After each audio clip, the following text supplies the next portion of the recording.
출애굽기 33장 19절 한 절 말씀입니다. 제가 읽겠습니다.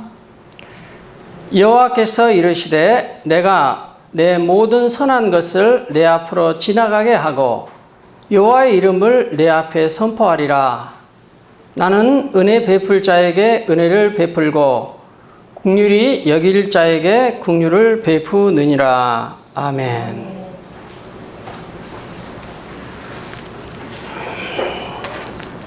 우리 옆 사람과 한번 인사 나누겠습니다. 한 주간 잘 지내셨습니까? 이렇게 앞뒤로 또 한번 다시 한번 하겠습니다. 한 주간 잘 지내셨습니까?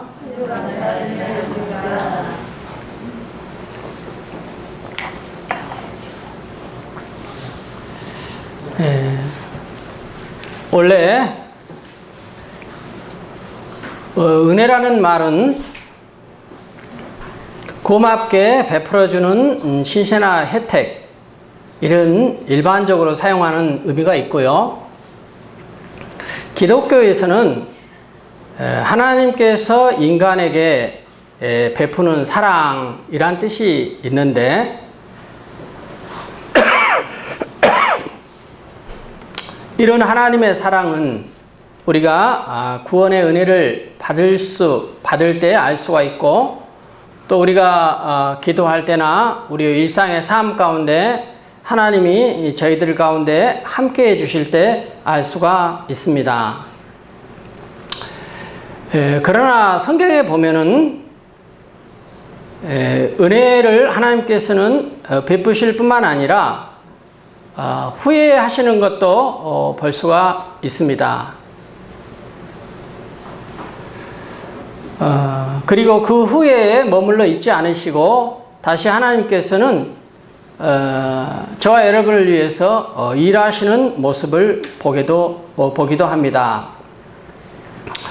창세기 6장에 보면은 노아가 살던 시대에는 하나님의 아들들이 세상의 딸들과 결혼하며 사람들의 제약이 당시 세상에 꽉 찼을 때 하나님께서는 그의 마음이 사람들의 생각이 항상 악할 뿐임을 보시고 6절에 보면은 땅 위에 사람 지으셨던 것을 한탄하실 때가 있습니다.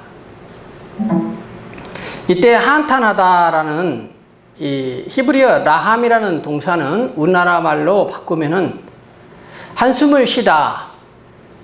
여러분도 어떤 일에 후회할 때 한숨을 깊이 들이내시죠. 이렇게 한숨을 깊이 내쉬면서 후회하다, 이런 뜻을 가지고 있습니다. 그러나 하나님께서는 당시에 의인이었던 노아의 한 가정에 소망을 두시고 다시 구원의 은혜를 새롭게 시작하셨던 것을 저와 여러분은 잘 알고 있습니다. 또 사무엘상 15장에도 보면은 하나님은 사울을 이스라엘의 왕을 삼으신 것을 후회하기도 하시고, 또한 사울의 잘못된 행동 때문에 사울이 왕의 자리에서 쫓겨난 것을 보면서 안타까워하는 사무엘에게 후회하지 말라고 사무엘을 위로해 주시기도 합니다. 우리 역시 지난 과거에 후회가 있을 때 지난 과거의 후회를 잊어버리고 오히려 그러한 과거를 거울로 삼아 다시 하나님의 은혜를 구해 새롭게 시작하는 것이 중요하다는 말씀입니다. 오늘 본문을 보면은 모세는 지금까지 계속 유지해온 하나님과의 친밀한 사귐의 관계 안에서 하나님께 간구했습니다. 그 기도의 내용은 하나님의 백성을 올바로 인도할 수 있게 해달라는 것입니다. 왜냐하면은 출애굽기 32장에 보면은 모세가 시내산에 올라가서 하나님께 율법을 받을 때 하나님의 백성이 모세를 기다리지 못하고 아론과 함께 그들의 금을 모아 황금 송아지를 만들어 우상 숭배를 함으로 인해서 하나님이 마음에 상해서 33장 3절에 보면은 나는 너희와 함께 가지 않겠다 이렇게 말씀을 하세요. 그 이유는 너희들은 내가 너희들 가운데 얼마나 함께 많이 말해 주었음에도 불구하고 너희들은 목이 곧은 백성이기 때문이어서 너희 생각대로 하는구나. 내가 가는 길에서 너희들을 혹시 심판하여 진멸할까 염려하기 때문에 하나님은 너희들과 함께 가지 않으시겠다.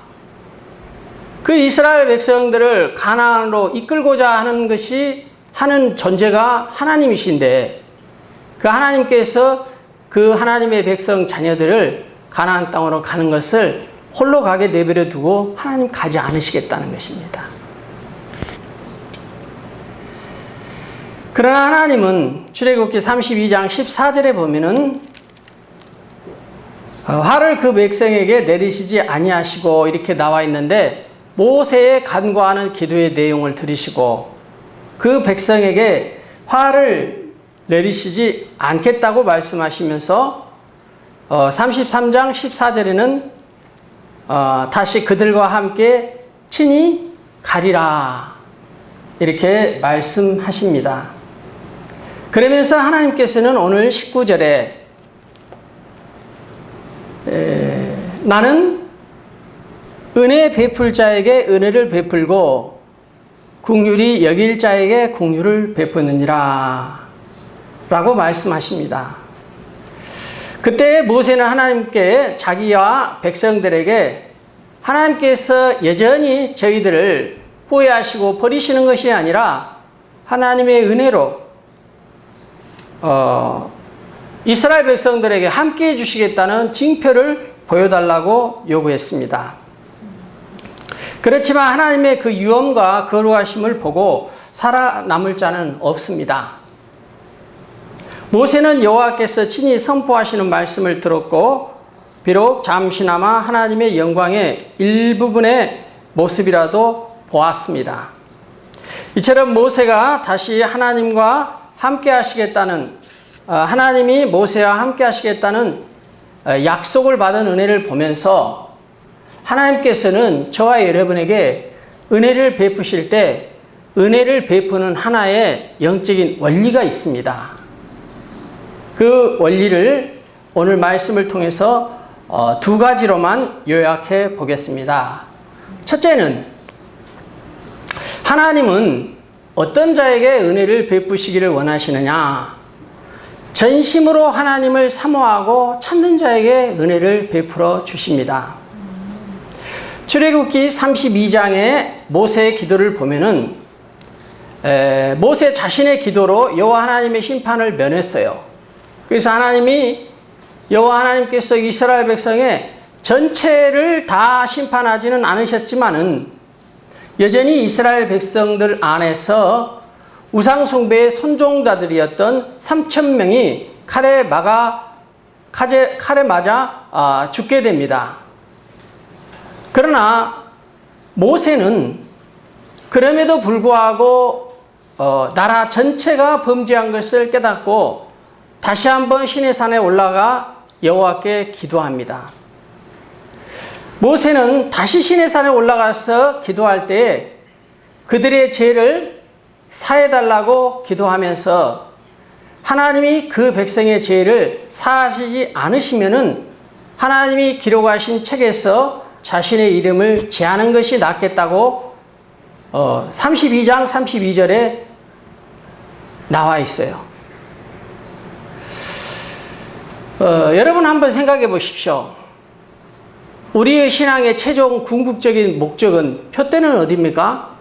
하늘나라에 가서 생명책에 기록되어 영원한 구원을 받는 것이 신앙의 최종 목표입니다. 그런데 모세 자신은 자신의 하늘나라의 생명책에서 자신의 이름이 지어져도 좋겠사오니 이 백성들이 하나님 앞에 하나님의 뜻대로 행하지 아니하고 율법을 받는 모세가 율법을 받는 그 기간을 참아내지 못하고 그만 자기의 생각대로 옳은 대로 황금 송아지를 만들어서 여호와 하나님을 대신할 신을 만들었던 것입니다. 당시 황금 송아지는 풍요와 성을 상징하는 그런 신이었어요. 그래서 풍요롭게 잘 살고자 그들은 황금 송아지를 여호와 하나님 대신해서 숭배했다는 것입니다. 이런 이스라엘 백성들의 죄를 앞에 두고 모세는 정말 자신이 하나님 앞에 백성들의 죄를 대신하여 회개하면서 그 백성들이 구원받기를 원하면서 그 백성들이 구원해 주신다면은, 그 백성들을 한 번만 더 용서해 주신다면은 하늘나라의 생명책에 내 이름이 지어져도 좋겠다는 간절한 기도를 할 만큼 모세는 하나님을 전심으로 사모하며 찾았던 것입니다. 정말 모세가, 내가 그 당시 안 살아봐서 모세 친구가 아니어서 물어보지는 못하겠는데, 정말 모세가 하늘나라의 생명책에서 자신의 이름이 지어지기를 원했을까? 그만큼 간절하게 내 생명을 걸고라도 그 백성들을 죄로부터 구원하고 싶어 했던 그 간절한 마음으로 하나님 앞에 기도를 했다, 이런 내용이지 않겠습니까? 다윗도 보면은 세상에 자기의 직속 부하 사령관, 최고 사령관을 전장에 보내놓고 그의 아내 바세바를 간음을 했습니다. 그랬을 때 하나님은 예언자를 통하여서 다윗의 죄를 깨닫게 했을 때 다윗은 전심으로 하나님 앞에 나아가 회개하며 기도했습니다. 그래서 열왕기상 14장에 보면은 사울왕에게 말할 때에 어떻게 말씀하셨냐면은, 내 종 다윗이 내 명령을 지켜 진심으로 나를 따르며 나 보기에 정직한 일만 행하였음과 사울왕은 같지 않다고 말씀하셨습니다. 그만큼 여호와 하나님이 보시기에 다윗은 하나님의 명령을 지켜보려고 전심으로 따르고자 애를 썼다, 이런 말입니다. 여기서 전심으로라는 말 뜻은 이 내 마음이 이렇게 있잖아요. 우리들의 마음이 있는데 우리들의 마음을 모두 다 모아서 한 곳으로 모아서 이 마음을 전적으로, 이런 뜻을 가지고 있어요. 그래서 에레미야 29장 12, 13절에 보면은 너희가 내게 부르짖으며 내게 와서 기도하면 내가 너희들의 기도를 들을 것이요 너희가 온 마음으로 나를 구하면 나를 찾을 것이요 나를 만나리라. 나의 은혜를 받게 될 것이란 것입니다. 거기서 온 마음, 이 온 마음이 전심으로 이 말하고 뜻이 같은 것입니다. 우리가 하나님의 은혜를 받으려면 이와 같이 우리의 마음을 다해 전심으로 하나님을 찾고 또 사모하는 저와 여러분이 되시기를 축복합니다. 지난 수요일 날 대역교회 우리 이종훈 목사님께서도 그와 같은 말씀을 하신 것 같아요.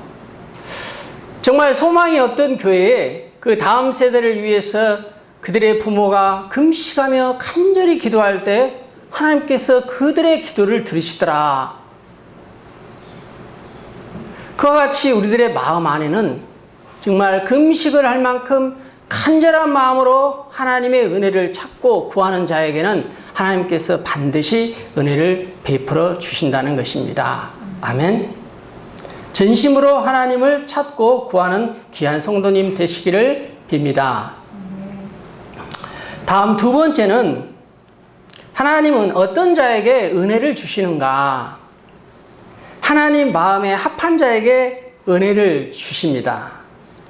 오늘 본문 33장 9절에 보면은 모세가 해막에 들어갈 때에 구름 기둥이 내려 해막 문에 서며 여호와께서 모세와 말씀하시니, 모세가 여호와 하나님과 대화하기 위해서 해막에 들어갔을 때에, 해막은 뭡니까? 하나님이 임재하는 곳, 장소를 말하는 것이죠. 오늘날 성전을 말합니다. 그리고 구름 기둥은 뭡니까? 구름 기둥이 내렸다는 것입니다. 내려왔다는 거예요, 모세에게. 그것은 하나님의 임재가 모세에게 내려왔다, 이런 말입니다. 그래서 구름 기둥은 하나님의 임재의 상징입니다. 오늘 하나님의 임재는 어떻게 역사하십니까? 오늘 이 예배 가운데 우리가 기도한 대로 성령님이 이미 와 계시고 주의 천군 천사들이 우리의 기도를, 우리의 예배를 돕고 계십니다. 아멘. 영적 세계이기 때문에 우리의 눈에는 보이지 않지만은 주의 성령께서 이 자리에 함께 하십니다. 이 함께 하시는 것이 하나님의 임재입니다. 이처럼 모세는 항상 하나님의 임재 안에 거하며 하나님의 임재가 있기를 원했던 것입니다. 가나안 땅에 이스라엘 백성이 들어가는 것을 허락하셨지만 함께 가지 않겠다고 했을 때 그가 하나님 앞에 그렇게 간절히 매달릴 수밖에 없었던 것은 그만큼 모세는 하나님과 함께하는 것이 중요하다고 생각했던 것이기 때문입니다. 아멘. 다윗을 보더라도 마찬가지입니다. 사무엘이 사울에게 왕의 폐위를 선언할 때 사무엘상 13절 14절에 보면은 지금은 사울 왕의 나라가 길지 못할 것이라 여호와께서 왕에게 명하신 바를 왕이 지키지 아니하였으므로 여호와께서 그의 마음에 맞는 사람을 구하여 백성의 새로운 지도자를 삼으실 계획을 말한 것을 보면은 다윗은 하나님의 마음에 분명 맞는 사람이었습니다. 또 다윗은 내가 이새의 아들 다윗을 만나니 내 마음에 합한 사람이라 내 뜻을 다 이루게 하리라. 사도행전 13장 22절에 이렇게 나와 있는데 여기서 맞는, 합한, 내 마음에 합한, 내 마음에 맞는 이런 말들이 반복돼서 쓰여졌는데 이 맞는 이 말이나 합한 이런 말 뜻은 무슨 뜻이냐면은 에어싸이다. 하나님의 뜻에, 하나님의 마음에 내가 에어싸이다. 하나님의 그늘 안에 있다는 것입니다. 하나님의 마음 안에, 아래, 하나님의 뜻 아래, 하나님의 뜻 다음에 내 마음의 뜻을 둔다. 이런 뜻입니다. 내가 하나님보다 앞서가지 않겠다는 것입니다. 황금송아지 우상을 만들어서 하나님이 기다리라고 할 때는 기다려야 하는데 내 생각대로 하지 않겠다는 것입니다. 특별히 비록 하나님께 버림을 받았지만은 기름 부음 받은 사울왕을 명어렵게 여겼던 것입니다. 그래서 그 사울왕이 자신을 쫓아올 때 사울왕을 죽일 수 있는 기회가 있었음에도 불구하고 하나님께서 기름 부으신 왕이라고 생각하여 명예롭게 여김으로써 하나님을 향한 자신의 사랑을 나타내 보인 것입니다. 그가 사울을 살려둘 수 있었던 것은 그가 하나님의 마음 밑에 하나님의 마음에 둘러싸여 하나님의 생각과 마음 뒤에 있었기 때문에 가능한 것입니다. 만약 그의 생각이 앞섰더라면 감정적으로 자신을 죽이고 추격해오는 사울왕을 충분히 죽였을 수 있었을 것입니다. 그러나 나중에 사울은 자신의 아들들의 손에 의해서 죽게 됩니다. 사랑하는 여러분, 우리가 하나님 다음에 행한 사람이 되기를 축복합니다. 아멘. 예수님도 요한복음 8장 29절에 보면은 나를 보내시는 이가 나와 함께 하시도다. 나는 항상 그가 기뻐하시는 일을 행함으로 나를 혼자 두지 아니하셨다고 합니다. 내가 단순히 아버지를 모신 아들이기 때문에가 아니라 그 아버지가 함께하는 것이 그 아버지와 내가 함께함으로 아버지의 뜻에 기뻐할 만한 행동을 하니까 기뻐한다는 것입니다. 아멘.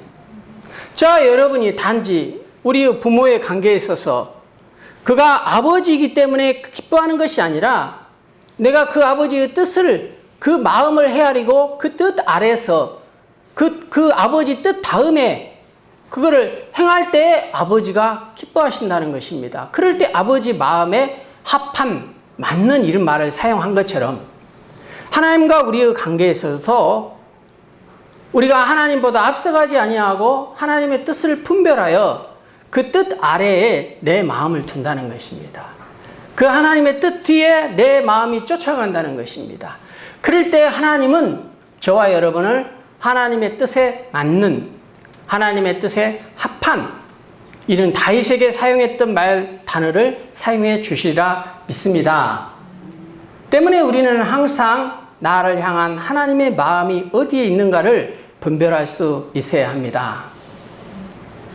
사랑하는 성도 여러분, 저는 참 하나님의 은혜를 많이 받은 사람입니다. 방송 생활을 하던 평범한 보통 사람이 이렇게 하나님의 일을 할 수 있다는 것은, 이거는 보통 하나님의 큰 은혜를 받지 않고서는 불가능한 일입니다. 그러나 이런 은혜가 나에게만 있습니까? 여러분에게도 저와 같은 은혜가 있는 줄로 믿습니다. 하나님의 일을 하다가 또 이렇게 중년이 되어 참 다른 객지에서, 이방 땅에서 계속해서 애국에 나가서 선교하다가 이제 나이 중년이 되어 내 고향 아버지 어머니, 처갓집에 아버지 어머니가 살아계신 이 고향 땅에 다시 돌아와 또 목회를 할 수 있는 은혜를 주신 것이 얼마나 감사한지 모릅니다. 목회를 하면서 또 하나님의 은혜를 구할 때 하나님이 내게 은혜를 주셔서 그때 잘 감당하게 하고 하나님의 뜻을 알게 하여 내 마음을 내려놓고 하나님의 뜻에 맞출 수 있도록 하나님이 은혜를 주신 것이 너무 감사합니다.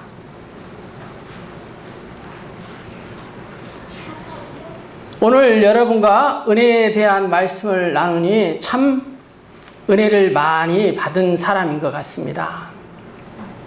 사랑하는 귀한 성도 여러분, 오늘 말씀을 정리해 보겠습니다. 하나님의 은혜를 받으려면은 첫째로는 전심으로 하나님을 사모하고 찾아야 합니다. 둘째는 그 하나님 마음과 뜻을 알고 하나님의 뜻에 따라 움직이며 행하는 사람이 하나님의 은혜를 많이 받은 것을 봅니다. 우리가 하나님의 은혜를 전심으로 사모한다는 것은 무엇입니까? 우리의 삶 속에 전심으로, 우리가 어떻게 하나님을 전심으로 사모하고 찾을 수 있겠습니까? 그것에 대한 은혜의 통로는 예배입니다. 우리가 하나님을 만날 수 있는 곳이 예배고, 하나님의 은혜를 구하고 찾을 수 있는 것이 곧 예배입니다. 하나님 만나는 예배를 사모하고 거기서 하나님의 은혜를 먼저 받아야 우리가 생활에서도, 여러분의 삶 가운데서도 하나님께서 여러분을 풍요롭게 하시는 은혜를 받을 수 있습니다. 예배를 통해 하나님의 뜻을 분명히 알고 행하는 사람이 은혜를 받기에, 먼저는 저와 여러분이 예배를 사모하고 하나님께서 저와 여러분에게 말씀을 통해서, 성령의 인도함을 통해서 무슨 말씀을 하시기를, 무슨 뜻을 전하기를 원하시는 것을 사모하고 준비된 심령이 되시기를 축복합니다. 그래서 하나님의 은혜를 받는 귀한 성도 여러분들이 되시기를 바랍니다.